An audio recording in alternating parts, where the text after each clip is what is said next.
வணக்கம். பொங்கல் பண்டிகையை கொண்டாடுவதற்காக சென்னையில் வசிப்பவர்கள் ஏராளமானவர்கள் கடந்த சில நாட்களாக சொந்த ஊர்களுக்கு சென்று கொண்டிருக்கிறார்கள். நாளை முதல் பொங்கல் விடுமுறை தொடங்குவதன் காரணமாக இன்றும் ஏராளமானவர்கள் சொந்த ஊர்களுக்கு செல்லும் காட்சிகள் தான் நம்மால் பார்க்க முடிகிறது.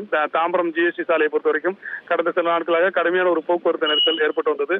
ஏராளமானவர்கள் தாம்பரம் ஜிஎஸ்டி சாலையிலிருந்து கிளாம்பாக்கத்திற்கு செல்வதற்காக மாநகர பேருந்துகளில் சென்று கொண்டிருந்தார்கள். அதே போல கார்களில் செல்பவர்களும் ஏராளமானவர்கள் தாம்பரம் ஜிஎஸ்டி சாலை வழியாக செல்வதன் காரணமாக அதிக அளவு வாகனங்கள் ஒரே நேரத்தில் வருவதால் கடுமையான ஒரு போக்குவரத்து நெரிசலானது ஏற்பட்டது. தற்போது அதே பகுதியில் மீண்டும் போக்குவரத்து நெரிசல் தொடங்கி இருக்கிறது.